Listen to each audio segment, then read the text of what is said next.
Welcome to Bedtime Story Creepypasta. After waking up with a jolt, the girl laid in bed a few seconds longer, reaching over to switch on her bedside lamp. She tried to remember exactly what had stolen her sweet slumber away. When she couldn't, the brunette swung her legs over the side of the bed and heaved herself up. Checking the time on her phone, she snorted when she saw it was midnight, the witching hour. Knowing that sleep would only evade her, she left her bedroom for the kitchen, a good cup of coffee on her mind. As she passed by her front door, a chill spread like liquid fire down her spine. It's only winter, she told herself, focusing again on coffee plan. Measuring out scoops, water, and preparing her cup kept her occupied. But as the dark liquid boiled, she had nothing left to keep her mind from wandering off. The chill returned and she couldn't help but glance behind her to the front door. It stood there innocently enough, just like always. The deadbolt was still in place, and she could see nothing amiss with it. Turning back to her coffee, she did her best to forget about the feeling. With her cup in hand, she started back towards her bedroom. As she walked by the front door, she decided that a quick glance out of the peephole would help calm her restless mind. The chill worsened with each step she took towards the door, and further away from the safety and warmth of her blankets. She passed her empty hand against the cold metal door and took a deep breath before leading her eye to the peephole. At first, she could only see an inky blackness, and somehow seemed to swirl in itself. When she blinked in surprise, the void melted away. She twisted it hadn't.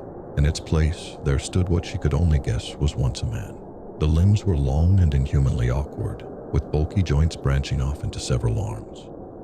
Not unlike the branches of a tree, the creature was draped in a black suit, somehow making the thing more nightmarish to her. The icing on the proverbial cake, however, was that past as the hellish thing's face. It was as though her mind blurred the ghastly visage to spare itself further shock and horror. She shoved herself away from the door, with the hand still pressed against it. The scalding mug of coffee fell, the liquid burning her bare legs as she fell backwards and tried to crawl away from the door. She knew, somehow, that her mind hadn't been playing tricks on her. As she walked away from the door, she watched as tendrils as black as the void she first saw snake around through the cracks. The girl was trapped between the instinct to flee and the gut feeling to not turn her back on the door. When the door jolted, the urge to flee overcame her, and she slipped in the burning liquid as she tried to make it back to her room. She knew deep down that she was trapping herself in a corner, but she had to get away from the door. The girl was halfway down the hallway when she heard the previously locked door creak open. She screamed and slipped into a wall, cracking her chin on it and stunning her. After that, there was only blackness. Nicole, a warm, male voice snapped the woman out of her trance. As she turned around, she was met by one of her sister's doctors. She nodded, not sure if she should say anything, or even if she could find her voice if she did have something to say. That morning, she had gotten an urgent phone call from the hospital, saying that her sister, Lindsay, was there. Before they had even let her see her, the doctors had pulled her off to the side and insisted that they talk to her about what might have happened. Phrases like self-inflicted and assault had been thrown around, and Nicole felt her mind reel. She still hadn't fully understood what they had been saying until she saw Lindsay with her own eyes. Her little sister had a bandage wrapped around her head, covering both of her ears as well as her eyes. They said it was to keep her now deadened eyes from drying out and to try to keep infection out of the wounds Lindsay had made to her ears. The doctors had guessed that either she or someone else had jammed a pencil into them to keep her off balance, or to deafen herself against something. There was the mix of first and second degree burns on her hands, legs, and feet from what was assumed to be the coffee her neighbors found slipped all over the entry to her apartment. As Nicole walked into her sister's hospital room the first time, she thought she had spied the silhouette of a man in the window. That, she knew, was impossible. Her sister's room was on the third story of the hospital. An impossibility tall, thin, and faceless creature was stated to be an infinite dimensional being, and had thousands to millions of times greater power than that contained within an infinite dimensional multiverse. He was stated to be larger than the multiverse in size and to be more powerful than all its entities combined.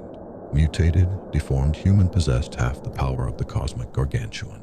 Was the totality of his own universe, far more powerful than before, and should have the full power of the cosmic gargantuan, comparable to Sonic, the XE, who could shred the fabric of existence across infinite universes when battling his equal.